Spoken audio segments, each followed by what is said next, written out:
En Cruzando Fronteras nos encontramos nuevamente con Ana Medina, acompañada en esta ocasión por Antonio Reina. Ambos han escrito a cuatro manos esta novela, El pez de barro, una novela que se desarrolla en la Malaca del siglo IV y donde vamos a descubrir la vida de San Ciriaco y Santa Paula, patronos de Málaga. Además, se subraya el lugar de la mujer en las primeras comunidades cristianas, la figura del obispo, Patricio y de otros personajes que van a hacer que revivamos el martirio de estos dos jóvenes malagueños. Una propuesta de lectura que desde luego nos cautivará y nos hará introducirnos en estos primeros siglos del cristianismo.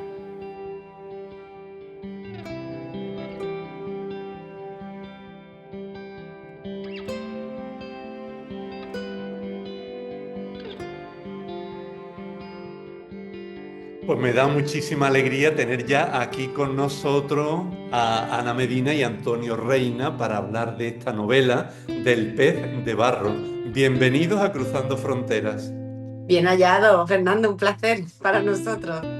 Muchísimas gracias, Fernando, por tu acogida.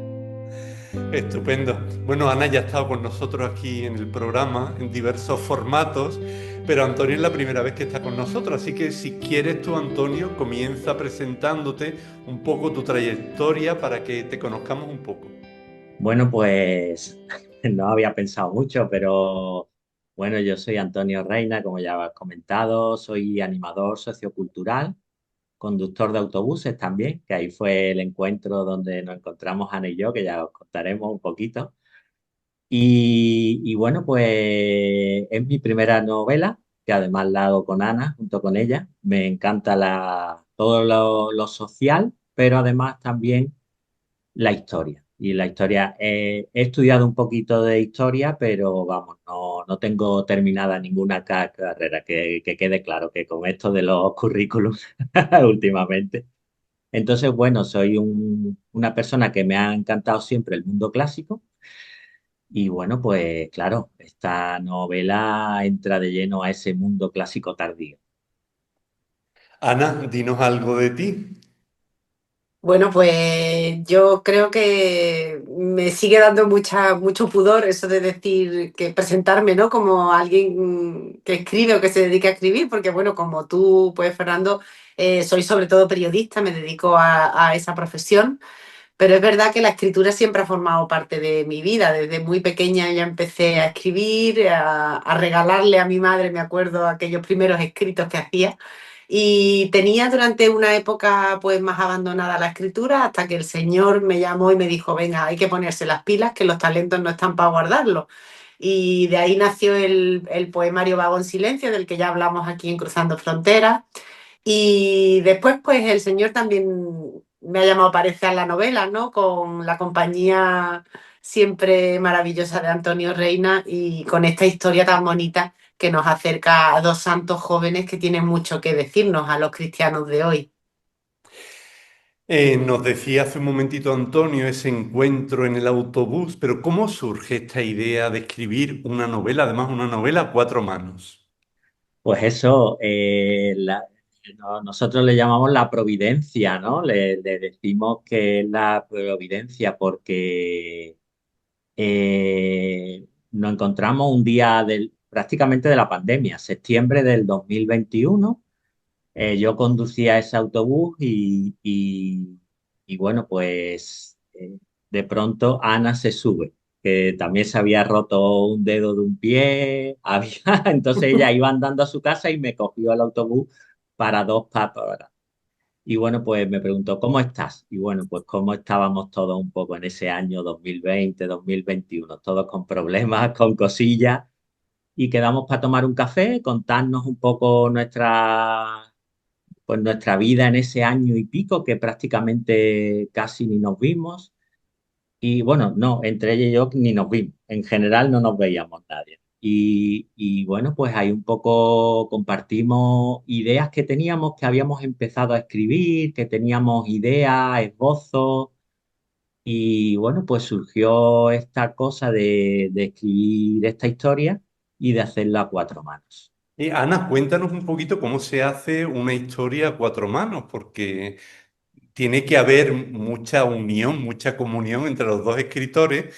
Y después de haber leído, yo decía, y a ver si identifico algo de Ana o algo de Antonio, pero hay una homogeneidad en la escritura que es que no se nota lo de las cuatro manos, sino que parece que es un espíritu muy conjuntado.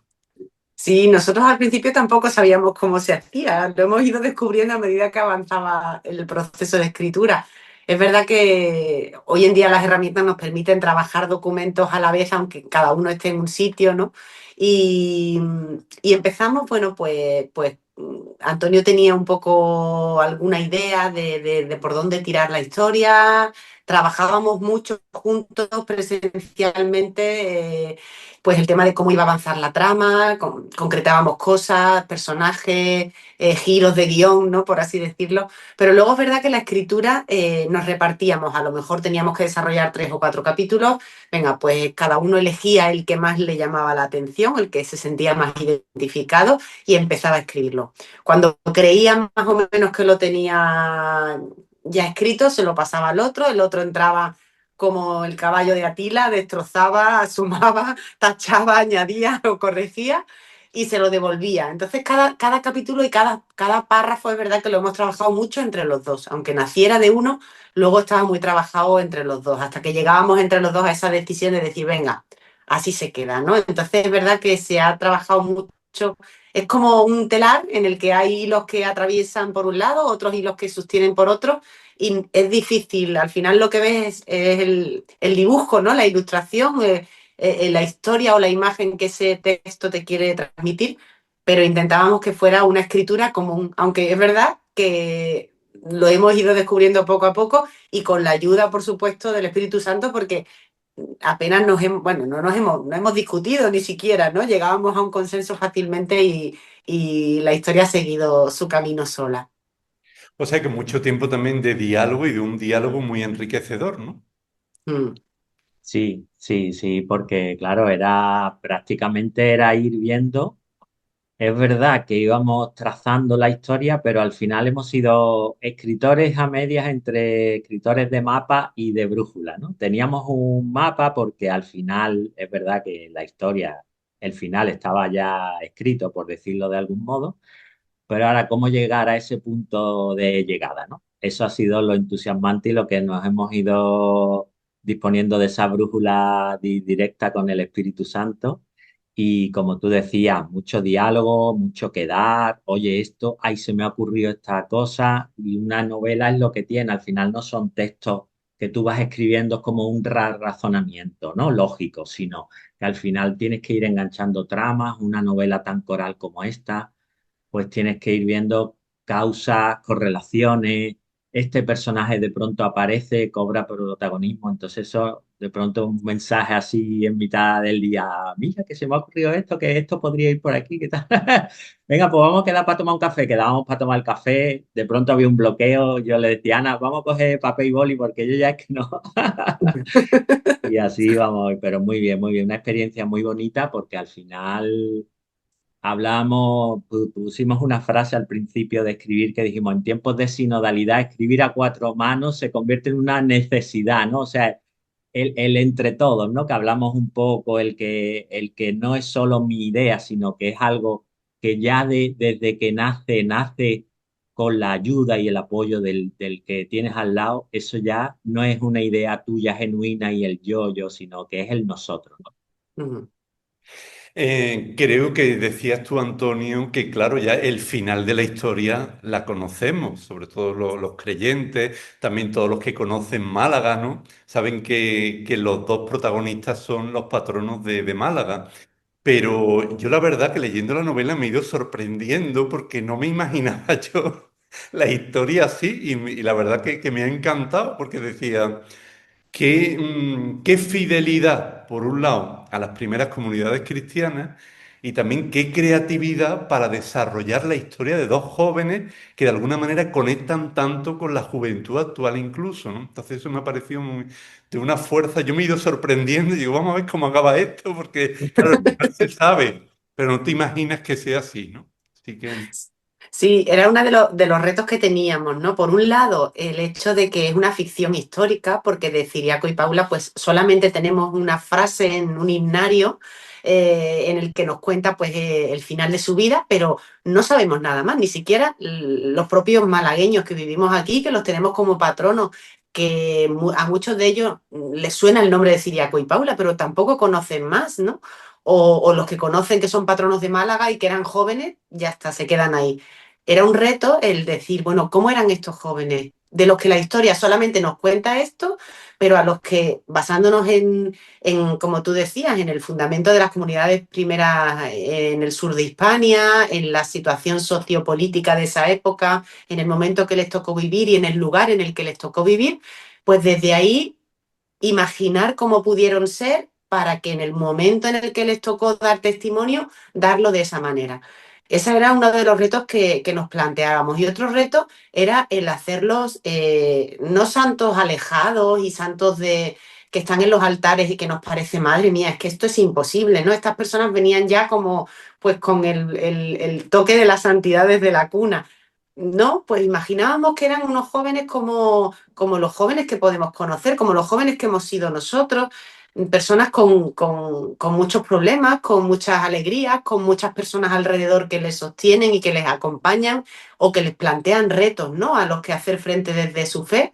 Y, y queríamos que fueran personajes que en el fondo nos llamaran a todos nosotros a identificarnos con ellos para que así la santidad sea también algo a lo que nosotros nos sintamos llamados, no solamente ellos que lo consiguieron, sino que nos abramos a la obra del Señor en cada una de nuestras vidas, porque la santidad es para todos, no solamente para los que ya han llegado. Los que ya han llegado son un acicate, pero todos estamos llamados. Antonio y Ana, tenemos ya una de las preguntas sorpresa de este programa.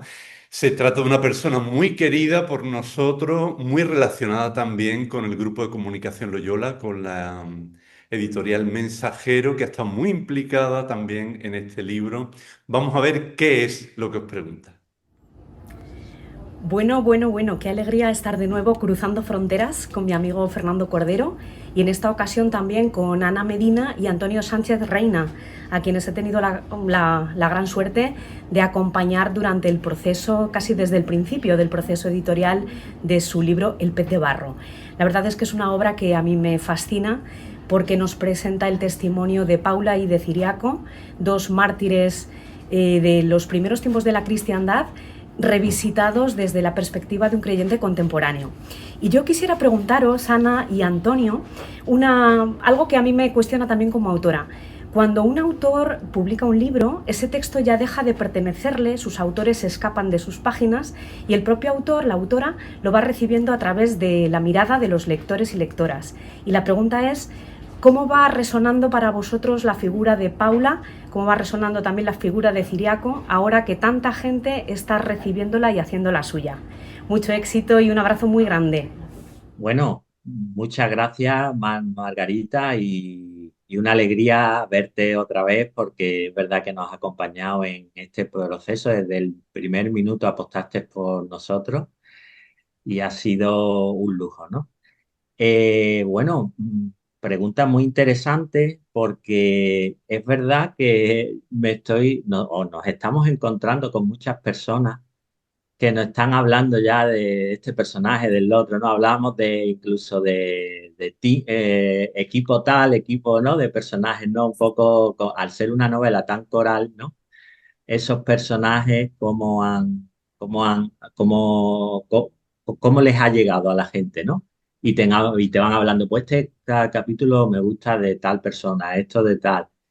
Y especialmente ayer me pasaba que una mujer de parroquia, que es catequista, que lleva jóvenes, decía, mira, voy a trabajar el libro, algunos capítulos con los jóvenes, porque veo que es una ficción histórica, pero esos personajes están muy pegados a la actualidad, ¿no? Entonces, pues voy a ir trabajando esos procesos, que uno de los puntos claves de la novela es como eso va estos dos jóvenes van evolucionando su fe, su vocación, y entonces trabajarlo, ¿no? Entonces me sorprendía, ¿no? Que ese punto la gente ya lo cogiera como algo suyo, ¿no? Ya al final no es no esos cafés que nos tomábamos nosotros y este personaje que le ponemos, ¿no? Que al final el escritor es un poquito como Dios, ¿no? Vas creando y vas llevando, ¿no? Un poco, estás como por encima de la historia. Y ahora ya la historia no es nuestra, ya la historia, la gente, oye, pues mira, que me gustó tal capítulo. Recuerdo otra mujer, y ya con esto acabo, otra amiga de aquí de la parroquia me decía, mira el capítulo tal que me ha gustado y lo que le dijo Patricio a Paula en tal momento, y yo recuerdo, digo, mira, fíjate, ese capítulo lo escribí yo, pero esa frase la puso Ana, o sea, fíjate hasta dónde llega la finura, ¿no? Y recuerdo perfectamente hablándolo con ella y le comentaba, digo, mira, ahí está un poco para que veas ese conjunto, ¿no? Que ya la gente busca hasta la frase que le ha llamado la atención, lo que le ha llenado, lo que le ha hecho pensar. Sí, es verdad. Yo también, bueno, felicísima de ver a Margarita, ¿no? Y de recibir esa pregunta suya, porque es verdad que ha sido desde el primer momento la acogida, ¿no?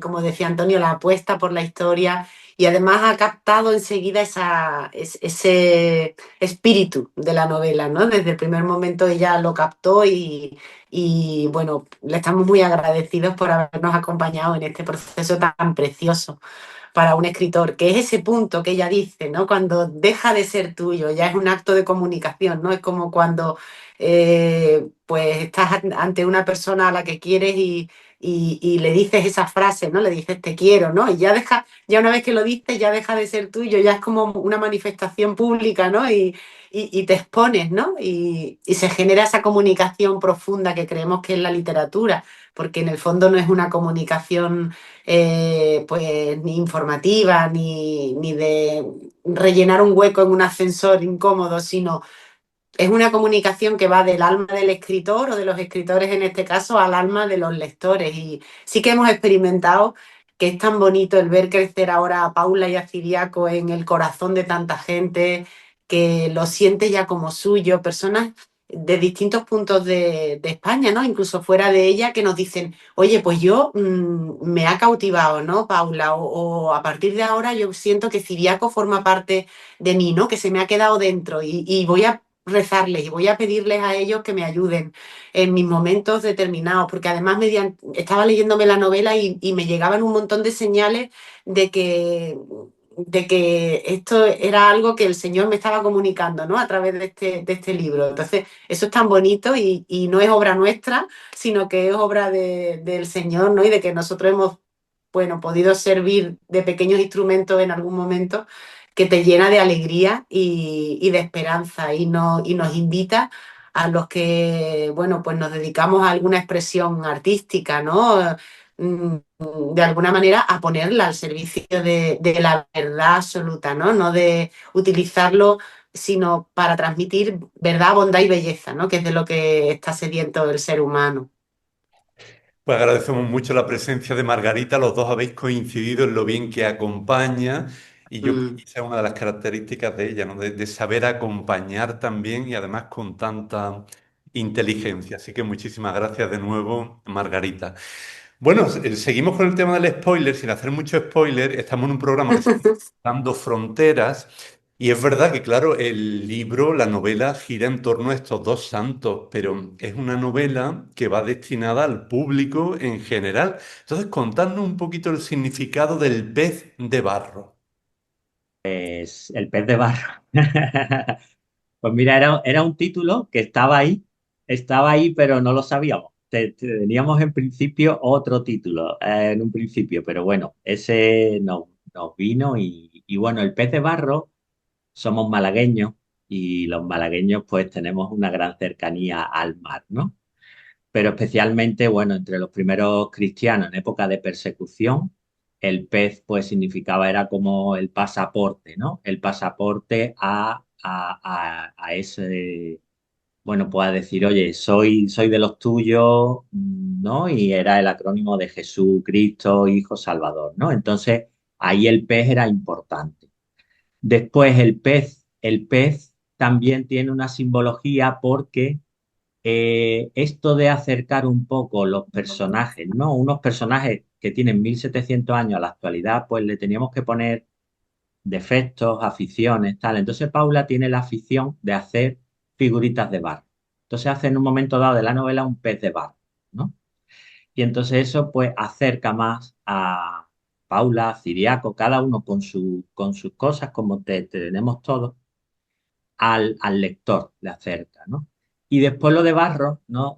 Ana dio un titular hace poco también en una de las entrevistas que dijo que bueno, que los santos que hemos descrito y ningún santo son santos de mármol, nunca, sino que estamos hechos de barro, un barro que nos va moldeando el Señor si nos dejamos, ¿no? Entonces también Ciriaco y Paula se van moldeando poco a poco en esa aventura que dura 400 páginas, pero que en el fondo pues es su vida, su proceso. No queríamos hacer unos santos de llega el Señor, los llama durante 2 segundos, no, sino que más o menos la mayoría de los santos pues han ido diciendo pequeños sí hasta dar el último sí, ¿no? Entonces un poco esa es el significado del pez de barro que yo creo que simboliza mucho, también lo que decía al principio de Málaga muy cercana, pues tiene mucho que ver con otra trama también que va sobre el tema del garum, que es el pescado en salmuera tan famoso en la época de los romanos y que aquí está llena la ciudad de piletas, ¿no? Era como un título muy redondo, ¿no? Para Mm. la novela. Es verdad que el pez de barro no fue nuestra primera opción de título y sin embargo cuando vino dijimos, pero si es que se llamaba así, ¿no? Es lo que ha dicho Antonio, ¿no? Se llamaba así, no lo sabíamos y releíamos la novela y estaba desde el principio, en mitad, era como que completaba, ¿no? Completaba toda la historia y era así, ¿no? Y el hecho de... A mí me gusta mucho la idea de que somos barro y que no tengamos miedo de que ese barro pues se tenga que romper en un momento dado y de que el Señor le tenga que acrisolar también al fuego para que se haga más compacto. Es decir, estamos hechos para el Señor y el Señor al final es el que va haciendo nuestra historia. Y nos parecía muy bonito y el hecho de que, bueno, Málaga es un lugar marinero, un lugar de pescado y pues dos boquerones como nosotros no podíamos escribir un libro que no tuviera un pez por ahí navegando. La novela mezcla intriga, misterio, drama. ¿Cómo definiríais el género o estilo de la novela?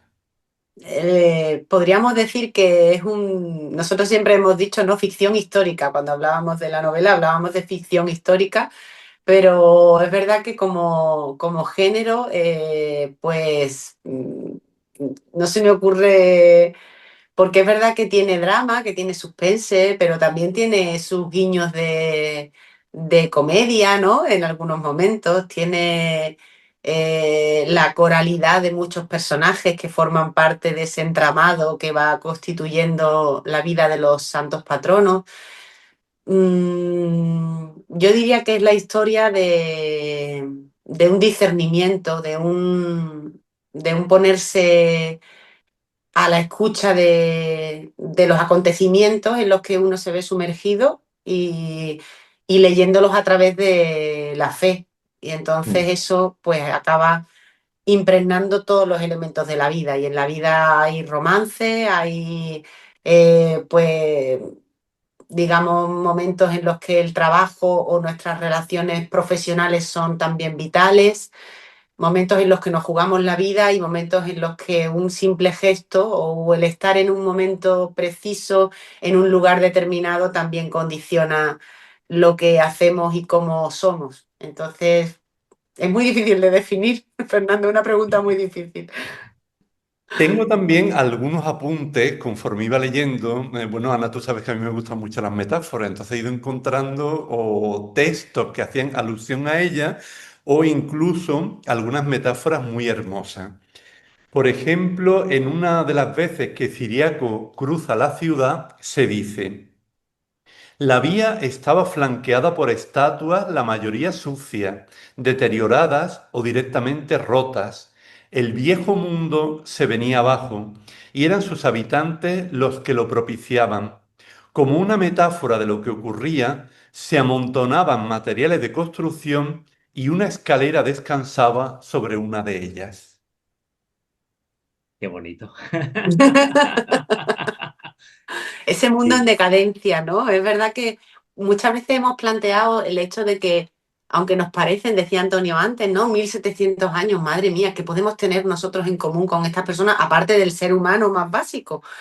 Pero es que ellos también vivieron ese mundo en cambio, un mundo en la antigüedad tardía, cuando el Imperio Romano ya empezaba pues a ver cómo se caían esos pilares que lo habían sostenido, ¿no? Y, y nosotros de alguna manera también, el Papa Francisco nos lo ha dicho muchas veces, no solamente estamos en una época de cambios, sino que estamos viviendo de alguna forma, y todos somos conscientes de ello, un cambio de época. A Ciriaco y Paula también les tocó vivir un cambio de época. Fíjate que es una de las persecuciones más cruentas del Imperio Romano y sin embargo, en menos de 3 décadas iba a ser reconocido el cristianismo como una religión permitida o incluso después la religión oficial del imperio. En poquísimo tiempo se estaban produciendo muchos cambios, cambios en la sociedad, cambios en las religiones. Llegaban religiones de Oriente que respondían a las necesidades del ser humano, de sentido, de cercanía, de unos dioses que les escuchaban y que se compadecían de ellos. Y entre eso llegaba el cristianismo que venía a darle la vuelta a muchas cosas que bueno, pues que los ciudadanos de esa época no entendían. No entendían como leemos muchas veces en el Evangelio, cuando leemos que Jesús les hacía que les volara la cabeza a los apóstoles, ¿no? Cuando les decía, pues qué difícil es que un rico entre en el reino de los cielos, ¿no? Ellos decían, pero ¿cómo es eso? Si que una persona sea rica significa que tiene el favor de Dios. No, no, pues resulta que es que los pobres son los favoritos de Dios, ¿no? Los pobres son los que el Señor más acompaña y si estamos cerca de ellos, estaremos cerca de Dios, ¿no?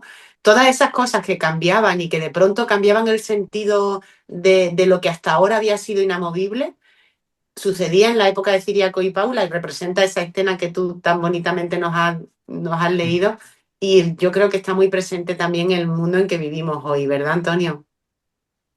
sí, yo creo que ahora también hay cosas en deconstrucción y también hay cosas en demolición, ¿no? En esa época también sería hasta físicamente así. O sea, las Mm. ciudades romanas sería también de esa manera, esa monumentalidad del siglo primero, pues iría cayendo también.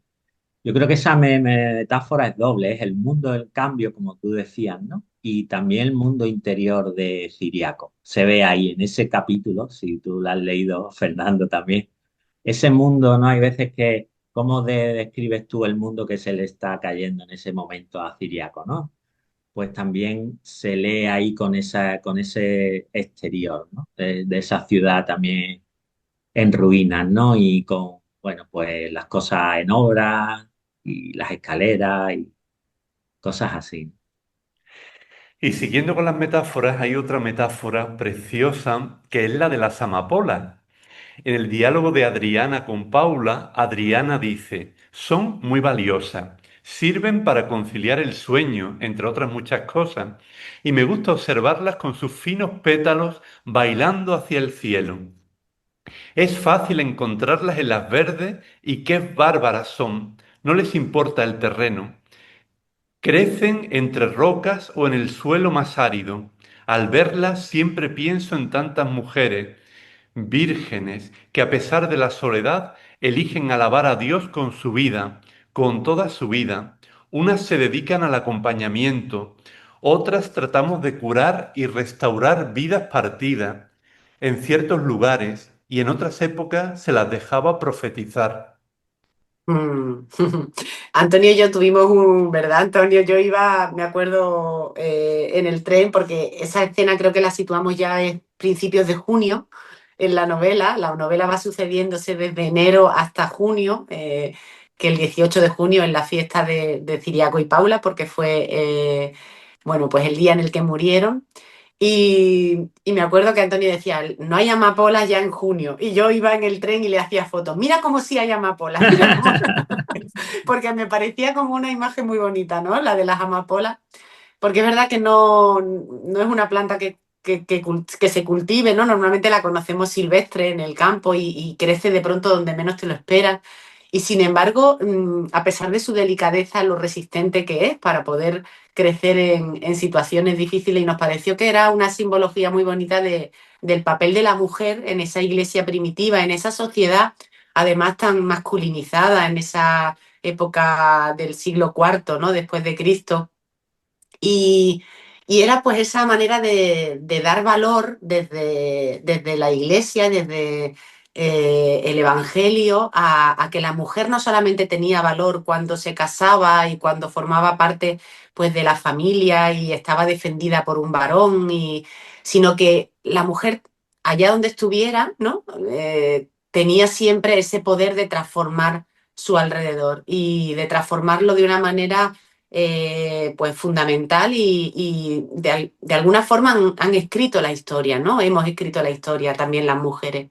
Y nos parecía que era muy necesario el destacar que en la iglesia primitiva la mujer no valía solo por las relaciones que tenía o por el cumplir los cánones sociales, sino fuera la circunstancia que fuera la que vivía, pues tenía un papel que hacer, ¿no? Y es una escena a la que yo además le tengo un cariño especial, esa. Sí. Para mí es uno de los capítulos más bonitos y más entrañables, mejores, yo creo, más redondos y que retratan la novela, la investigación también de esa época histórica, ese momento, ese papel de las mujeres. Nos metimos en bibliografía de si estaba el diaconado femenino más implantado o menos. Vimos que en Occidente apenas en esa época, más bien estaba en Oriente. Entonces queríamos un poco ver ese papel, pero claro, históricamente era una contradicción. Pero sí es verdad que investigamos ese papel que hacían las mujeres y yo creo que viene bien reflejado en varias de ellas, ¿no? Como tú has dicho ahora, la de Adriana, ¿no? Un personaje muy bonito, fundamental en el acompañamiento de Paula y yo creo que en el de tantas personas, ¿no? Que nos acompañan en la iglesia, ¿no? Tantas personas que van al lado tuya y que te fortalecen la fe, que estás ahí en esos momentos de duda y sobre todo, especialmente, una muchacha tan joven como a Paula. También hablando de este tema del valor de la mujer, hay otra pequeña cita que tengo yo por aquí, que es que en el interrogatorio a Ciriaco el magistrado deja entrever el valor de la mujer. Chiquillo, ¿llamas verdadera a una superstición nacida de mujeres histéricas y alentada por la plebe más insignificante? Efectivamente, es que eso así lo narra, ¿no? La historia. Consideraban la religión pues como una superstición que además había nacido de la predicación de mujeres que decían que habían encontrado el sepulcro vacío, ¿no? Y nosotros decíamos, es que fíjate, ¿no? Si no hubiera sido por María Magdalena y las que la acompañaban, que vieron el signo mayor de la resurrección y lo contaron a los apóstoles, pues a lo mejor no estábamos hoy aquí. Qué importante ha sido la mujer, ¿no? En la historia y qué importante ha sido la mujer en la transmisión del Evangelio. Y sin embargo, pues para bueno, los que no creían era algo como decir, bueno, os vais a creer una religión que viene de la predicación de mujeres, pero así de chirriante era, ¿no? El evangelio y el cristianismo en esos primeros tiempos. Y yo creo que tiene que seguir siéndolo. No podemos ser cristianos y comulgar con el mundo y con todas las cosas que el mundo nos plantea, porque desde siempre hemos sido contraculturales y si leemos el Evangelio, leemos las cartas de San Pablo, nos damos cuenta de que ese mismo combate de la fe del que habla el apóstol lo tenemos que seguir viviendo nosotros hoy aquí con muchas cosas. A lo mejor son cosas pequeñitas, pero son cosas en las que se tiene que notar que un cristiano no sigue las normas del mundo. Está en el mundo, pero es de otro sitio. Contamos con otra pregunta sorpresa, además nos da mucha alegría porque de alguien que ama profundamente la lectura y los libros, que ha estado aquí ya en nuestro programa y al que esperamos tener pues también muy pronto nuevamente en Cruzando Fronteras. Le escuchamos. Muy buenas a los tres. Muchas gracias, Fernando, por permitirme estar otra vez en este programa maravilloso de entrevistas que tienes. Y enhorabuena, a Ana y Antonio por este libro estupendo que estoy seguro va a dar muy buenos momentos de lectura. a quienes tengan la suerte de acercarse a sus letras. Yo estoy disfrutando muchísimo con El pez de barro, ese equilibrio entre historia y emocionalidad. La emocionalidad, además, muy bien tratada, con profundidad, no siempre tiene tanto protagonismo en este tipo de novelas históricas, y es un rasgo que me parece muy diferenciador y que me está encantando, además de que la lectura engancha desde el primer momento, que es algo que siempre buscamos, ¿no?, en la novela histórica. Y por encima incluso de esto, me ha impresionado muchísimo la fuerza, la humanidad de todos los personajes, especialmente de los protagonistas.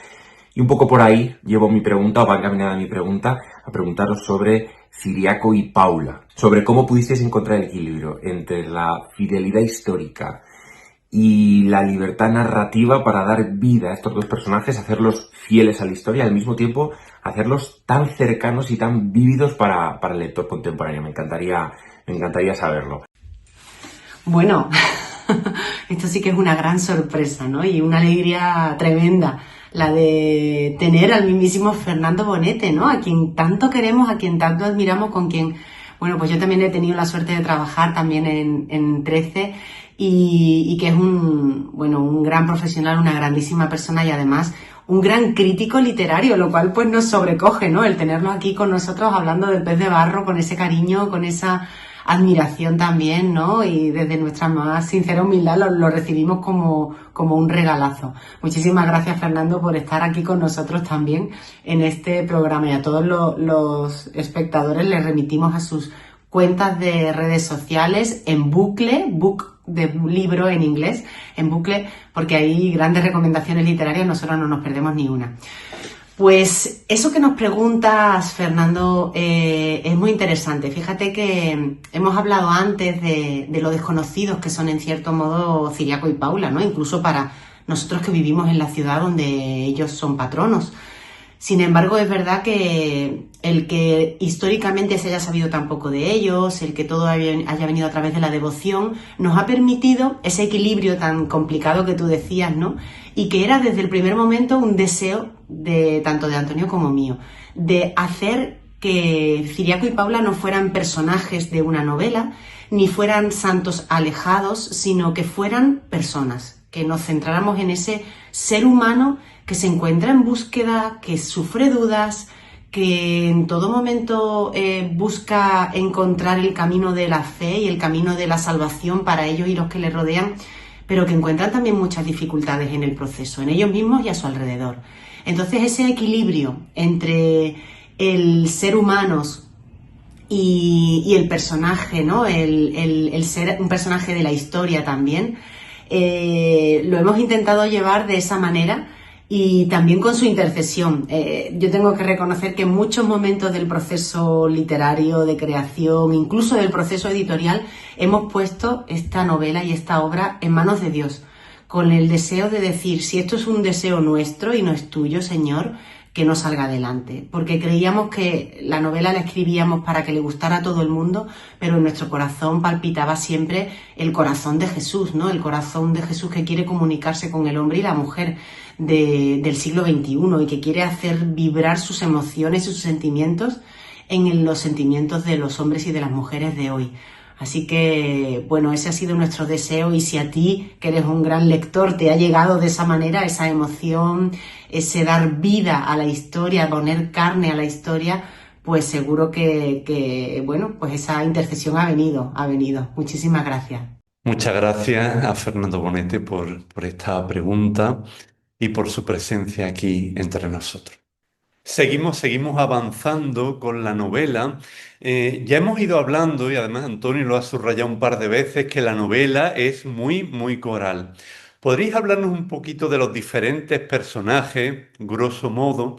¿Qué simbolizan estos personajes? Y después creo también que hay un personaje muy, muy especial, que es Málaca, la propia ciudad, se convierte también en un personaje en la novela. Contadnos un poquito sobre ellos, sobre sus luces y sus sombras. Mira, es una novela coral. Yo creo que los escritores noveles tenemos la tentación de hacer novelas con muchos personajes.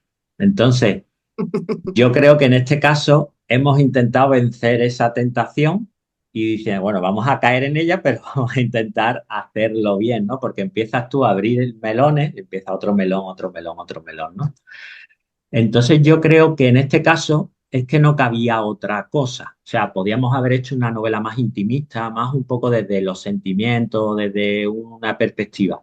Pero no, la novela está contada en tercera persona, pero desde diferentes puntos de vista. No es una novela en tercera persona omnisciente, ¿no? Que sea como un dios que cuenta la historia, sino que cada capítulo viene contado desde un punto de vista de uno de esos personajes, cómo ve la vida, ¿no? Entonces yo creo que también es así un poco en la iglesia, ¿no? Es una cosa poliédrica, una cosa que también como que ayuda a completar esa historia de los primeros cristianos, pues cada uno desde su sensibilidad, desde su trabajo, desde su labor, desde su explotación, desde desde su miedo, desde su incertidumbre, desde su también, bueno, pues su fundamento, ¿no?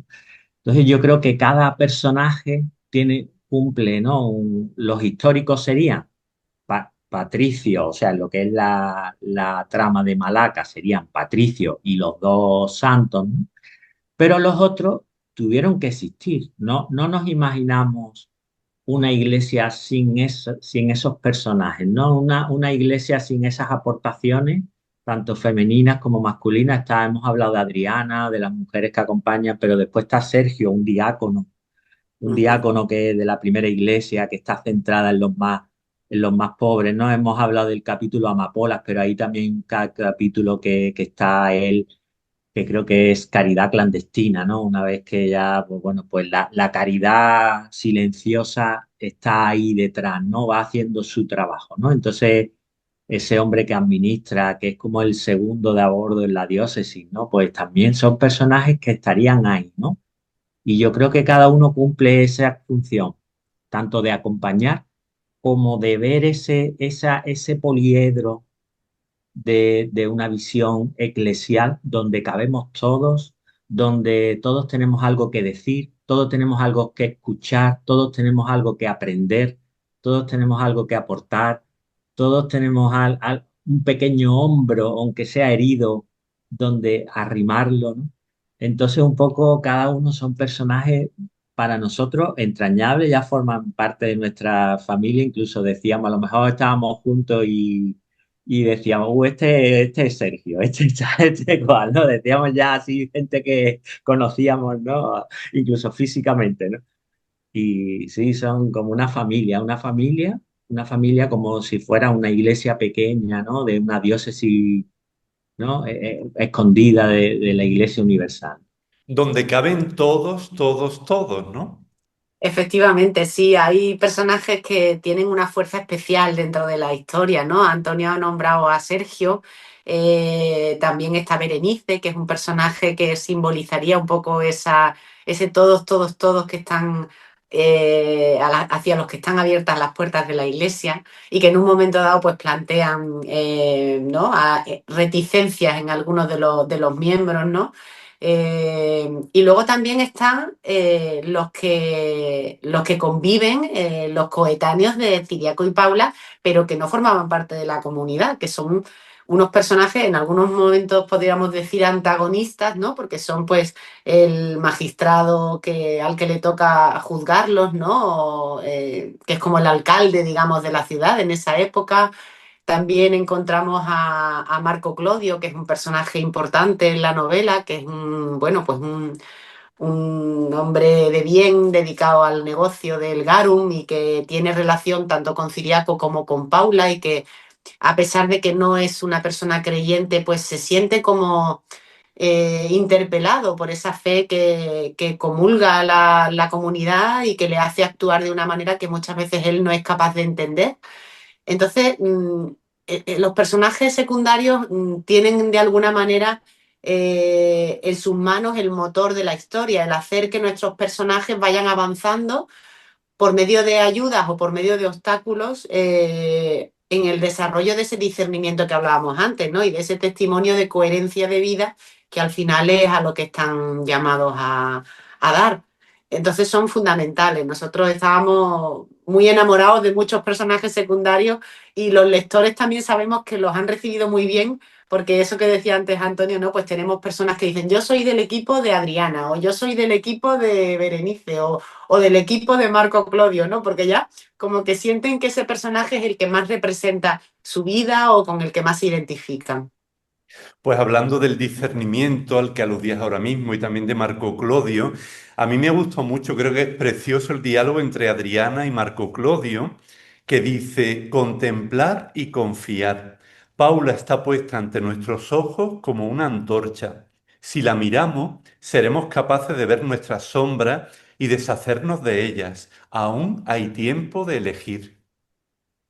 Es que es verdad que en el fondo cuando escribes una novela pones mucha carne en el asador, ¿no? Y vas poniendo cosas que incluso tú mismo vas descubriendo a medida que avanza la novela, que no tienen nada que ver con la novela, sino que te están hablando a ti, ¿no? Te interpelan a ti de cosas que tú descubres en tu oración, en tu vida, y quizás en esas frases así lo vemos con mucha claridad.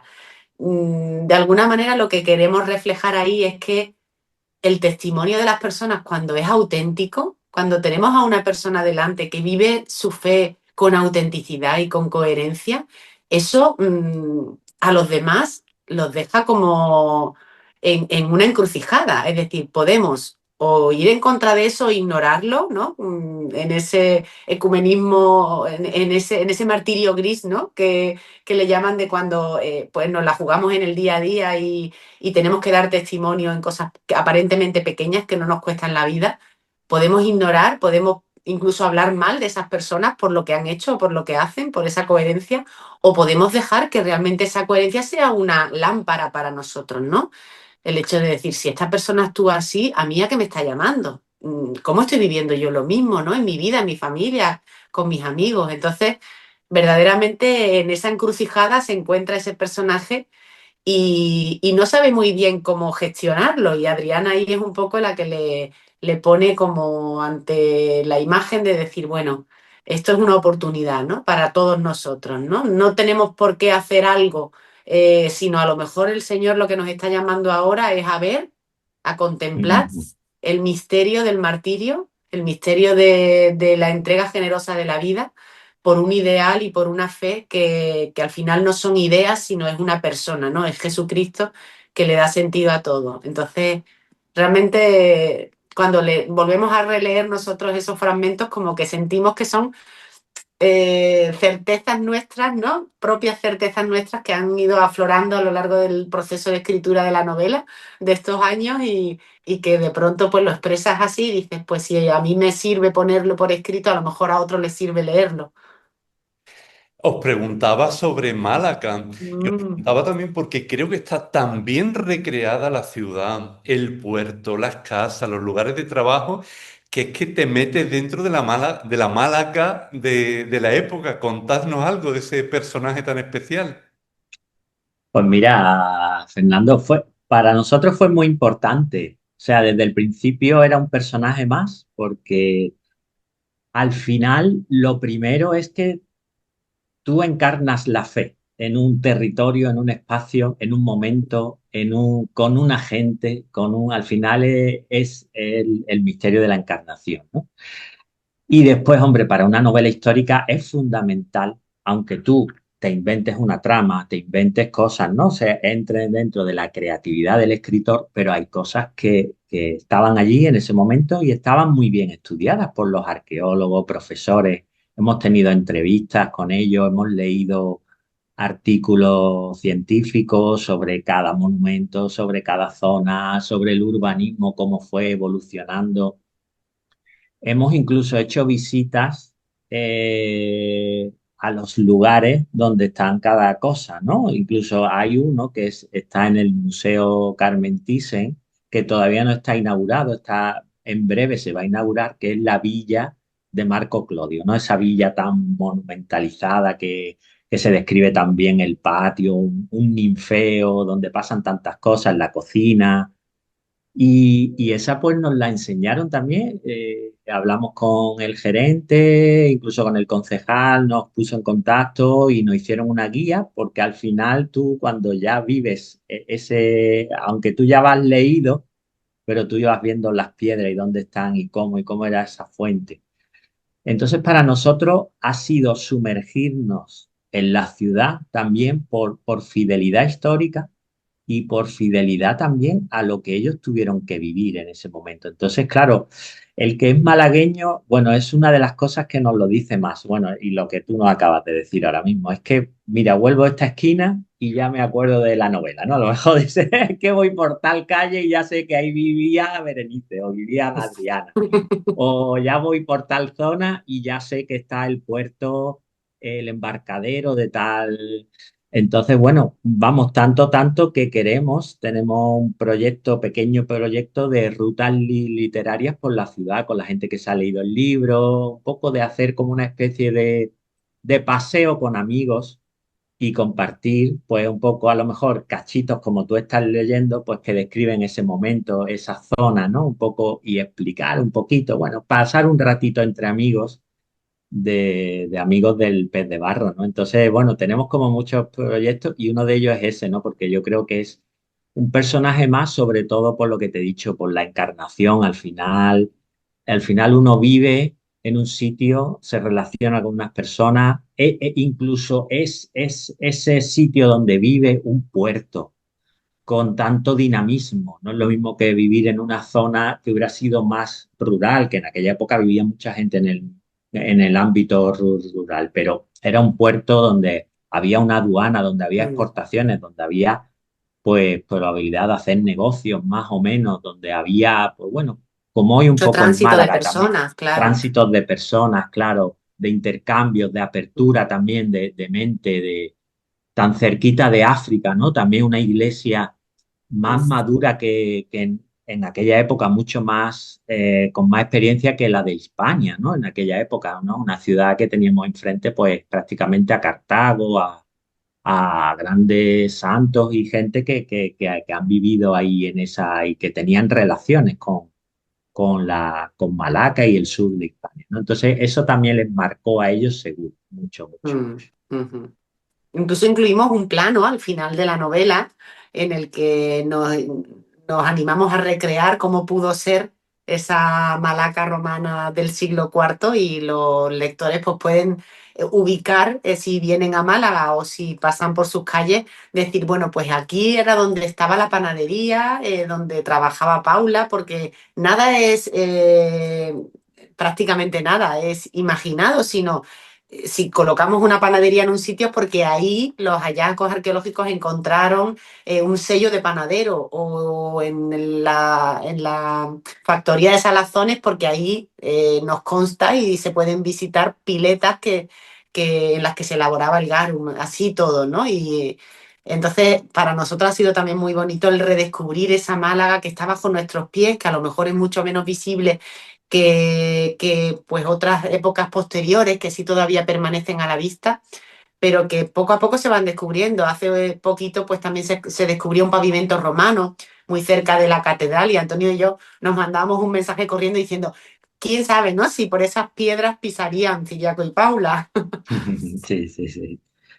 Sí, incluso hay algunos lectores que han empezado, algunos lectores de aquí de Málaga que saben la historia y tal, han empezado por el final, por los anexos, se han situado y han empezado las novelas y la han disfrutado mucho más por lo que tú decías, ¿no? Mm. Vas paseando por la zona, "Ah, mira, esto es tal, esto es cual, ah, aquí está, esto es calle Granada, que la calle es serpenteante porque era un arroyito y sigue todavía serpenteante.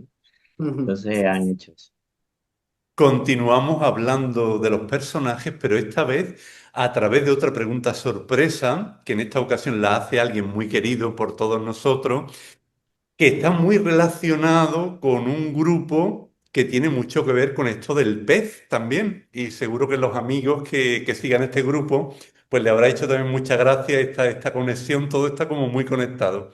Vamos a escucharle. Muy buenas, Fernando. Me encanta saludarte. Felicidades por tu programa, por tu perseverancia, por la diversidad de historias que cuenta, que tocan el corazón. Mira, tengo el Cruzando Fronteras. Estamos esperando Cruzando Fronteras 2, porque hay muchas historias todavía que compartir. Y dirás, ¿qué tiene que ver Cruzando Fronteras con El pez de barro? Pues que El pez de barro, esta magnífica novela, cruza todas las fronteras como los peces, que no distinguen estas aguas de otras, y está llegando a muchos corazones. ¿Cómo estáis, Ana, Antonio? No paráis, es una bendición. Yo disfruté muchísimo, ¿eh? Primero porque cuenta una historia muy entrañable de unos jóvenes, que son capaces de dar la vida, y segundo porque desde Málaga va al mundo entero. Mira, yo tengo una pregunta. Si tuvierais que hacer una secuela de alguno de los personajes secundarios, ¿de quién la haría? Le digo a los espectadores que la novela, aunque tiene los personajes principales, tiene un montón de tramas que la hacen muy entretenida y muy interesante. Entonces, dependiendo hacia dónde se te va la mirada a este personaje que te atrae más o el otro, pues la imaginación. ¿Y de qué iría esa secuela? Un abrazo muy grande, muchísimas felicidades, Ana y Antonio, os quiero mucho, y que siga nadando por muchos mares el pez de barro. Bueno, Fermín, es que para nosotros ha sido un regalazo, ¿no? Lo es desde siempre por ese arte que tan generosamente desborda, ¿no? A través de todas sus actividades y del grupo ICID. Y con la novela El pez de barro también, ¿no? Lo sentimos un partner, ¿no? Total, desde el primer día. Bueno, de hecho el pez este nos lo regaló él cuando vino a compartir por primera vez con el pez de barro, y le estamos muy agradecidos y somos muy fans de Fermín y de Isis.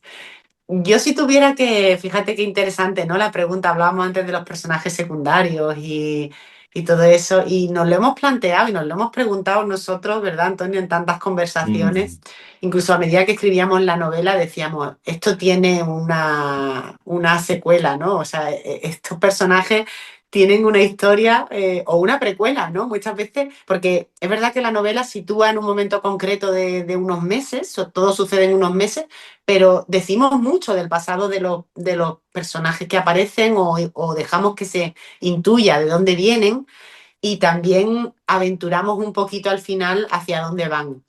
Y eso nos hacía, yo creo que si tuviéramos que decir un par de personajes de los que diríamos, haríamos yo voy a decir los míos, yo voy a decir los míos, que son Berenice y Marco Clodio. Yo creo que de Berenice y Marco Clodio, pues nos hemos enamorado nosotros, se han enamorado muchos de los lectores, y tendrían mucho que contar todavía, porque son personajes que verdaderamente nacen y tú dices, ¿cómo es posible que este personaje tenga esa fuerza, tanto que decir, tanto que comunicar y que transmita de una manera tan fácil, ¿no? El mensaje a los lectores? Así que yo elegiría eso, ¿no? No sé a dónde les llevaría el tiempo, pero para mí son mis favoritos. Sí, sí. Sí, es verdad, hay personajes, y además que lo decíamos así, uy, este personaje, además al principio decíamos, le van a echar la pata por alto a Ciriaco y Paula, de lo potentes que son algunos de ellos, ¿no? Ujú. Entonces es verdad que hablándolo con ella, yo hay veces que decía, no, Ana, no, no, no, yo creo que no, lo hemos dicho todo hemos redondeado tanto la historia que no hemos dejado muchos flecos sueltos. Entonces es complicado contar otra cosa distinta que al lector le pueda llamar, ¿no? Esa es como donde yo estoy ahora mismo. Pero es verdad que hay varios personajes, los que ha dicho Ana, por supuesto, tienen una fuerza increíble, pero después hay otros personajes que están menos contados, que puede ser, por ejemplo, el responsable de la aduana, ver cómo ese hombre un poco evolucionó, y desde ese punto de vista, o desde Livio, el hijo de Berenice, cómo ese niño va creciendo, o cómo fue su nacimiento también, y desde ese punto de vista contar toda una historia, ¿no? O sea que se podrían abrir muchos, o sea, hay personajes muy potentes Pero es verdad que sí, que a lo mejor poniéndose como desde otro punto de vista, se podría seguir contando una historia múltiple, ¿no? Mm, había una cosa que incluso estuvo escrita, hablando del cambio de época, de muchas historias que pasaban en ese momento, y es que ellos eran contemporáneos de San Antonio, o sea, San Antonio Abad. eh, San Antón ya se había ido al desierto, o sea, y ya había obispos en diálogo con la filosofía, o sea, era un mundo tan en cambio que se pueden contar tantas historias porque están pasando tantas cosas Mm. que incluso desde la trama de Nicomedia, ¿no? Que le llamamos nosotros, que es la trama de los emperadores, cómo un poco nace la persecución y tal, saldrían de ahí otras historias también que podrían ser contadas. Pues agradecemos mucho a Fermín Negre el que nos haya permitido seguir nadando en otros mares y seguir buceando en esta novela. Y hablando de este bucear en un mundo como el nuestro, en que a veces vivimos tan sumergidos en superficialidades, yo creo que la novela nos invita a bucear en lo profundo, ¿no es así? Sí, totalmente. Es verdad que nosotros hemos planteado desde el primer momento el que había que sumergirse, ¿no? Había que meterse en esas entrañas de cada uno de los personajes, especialmente de Ciriaco y de Paula, porque en el fondo decíamos es su historia de discernimiento, ¿no? Desde esa primera situación en la que ellos se ven comprometidos por su fe, y en la que tienen que dar una respuesta hasta el momento final, pero también de cada uno de los personajes que componen esa red que los sostiene a ellos, ¿no? Porque si te fijas, todos los personajes yo creo que conectan bien con los lectores porque todos los personajes son como muy redondos, ¿no? Hay pocos personajes que tú los puedas definir en una palabra en la novela. Yo diría casi uno. El resto, todos tienen sus muchos matices, sus muchas sombras, sus muchas luces, y ningún personaje, recuerdo cuando estaba escribiendo que mi hijo me preguntaba por un personaje concreto, mamá, ¿pero ese personaje es bueno o es malo? Y yo no sabía responderle porque ni siquiera yo misma lo sabía, porque yo decía, pero bueno, ninguno de nosotros es bueno o es malo. Tenemos cosas que hacemos que no están bien y de las que nos arrepentimos, y tenemos cosas de pronto que somos capaces de hacer, gestos verdaderamente heroicos, ¿no? Entre comillas, ¿no? Y eso lo queríamos manifestar en los personajes, que fueran como nosotros, que tuvieran toda esa riqueza, de sentimientos, de decisiones, de dificultades, de dudas, de momentos vitales, pues que todo eso saliera a flote, ¿no? Para que también a nosotros nos hiciera plantearnos y cuestionarnos nuestro ser desde lo más profundo. Sí que es verdad que creemos que es un libro que invita a no simplemente pasar un buen rato, que uno lo pasa porque lo que contamos pues se hace ameno, es divertido, no es una novela difícil de leer que te suponga ¿no? Como una concentración de ahí, como algo, una historia muy sesuda, sino que se lleva bien y a base de capítulos cortos, pero sí que te compromete si tú te quieres comprometer a navegar ahí en lo profundo. Y me gustaría también conectando con la actualidad, claro, con la actualidad y también yo creo que con casi todos los tiempos, ¿no? Que hay algunos temas, por ejemplo, como el sufrimiento o la fragilidad, vulnerabilidad de la que hablamos tanto, o la búsqueda de sentido de la historia que está muy presente. Por ejemplo, en el diálogo entre Ciriaco y el obispo Patricio, dice el obispo: algunos pueden pensar que el mundo se acaba por nuestra fragilidad. Yo, en cambio, pienso que para Dios no hay nada imposible y que su misericordia nace de sus mismas entrañas y es infinita. Pues sí, es un momento yo creo que vital para Ciriaco. Yo creo que también en ese momento la iglesia, ¿no? Vivía también todo el tema del pecado, ¿no? Estamos ahí hablando del Concilio de Elvira, tenía unos cánones muy severos, ¿no? Entonces un poco, yo creo que ahí ponemos en juego la misericordia de Dios a lo largo de lo ancho y lo largo de la historia, ¿no? Entonces vemos cómo la figura de Patricio, que podría ser un poco la figura de la iglesia, cómo nos acoge, ¿no? Cómo está ahí en el momento de más fragilidad, en el momento donde Ciriaco ya dobla la rodilla y dice, hasta aquí hemos llegado, ya no puedo más. Y se va a hablar, se va a acompañar en este caso con un personaje que es Patricio, pero en el fondo acude a su madre, a la iglesia, ¿no? Entonces la iglesia está ahí de puertas abiertas, acogiendo esa fragilidad humana que tenemos todos, esa vulnerabilidad y esa, sin perder la, bueno, pues muchas veces pues hacemos falsos diálogos, ¿no? De identidad, de verdad, de tal y cual, ¿no? Y al final yo creo que después del año de la misericordia que inauguró Francisco, después de todos estos años donde se ha puesto el acento en algunas parábolas que nos hemos tenido que releer también mientras escribíamos, ¿no? Pues yo creo que ahí vemos una iglesia que abre los brazos como el hijo pródigo ante Ciriaco, fíjate, un santo, ¿no? Ante un que también tiene esos momentos, ¿no? Entonces, yo creo que ahí no debemos o sea, plenamente es nuestra identidad como iglesia también, ¿no? Esa acogida a la fragilidad, esa acogida al que no estamos bien siempre, al que no, al que no respondemos siempre de la manera más adecuada, de que tenemos derecho a equivocarnos, de que tenemos derecho a pedir perdón y a seguir para adelante como uno más, ¿no? Y de que precisamente yo creo que en la vulnerabilidad es donde se puede manifestar el Señor, ¿no? Esa, esa canción que tantas veces hemos escuchado, ¿no? En mi fragilidad me hace fuerte, ¿no? De Brotes de Olivo. Es que verdaderamente cuando dejamos de poner toda nuestra fe en nuestras propias fuerzas y nos reconocemos criaturas necesitadas de Dios, es cuando dejamos a Dios que actúe. Y precisamente en esa vulnerabilidad, dentro de la propia comunidad cristiana, reconocer que somos pecadores, que somos necesitados de la misericordia de Dios, es cuando Dios puede actuar a través de nosotros y no cuando nos creemos todopoderosos o inquebrantables. Nos hablaba Fermín en su intervención de ese cruzar fronteras. ¿Qué frontera simbólica creéis que habéis cruzado al escribir esta novela?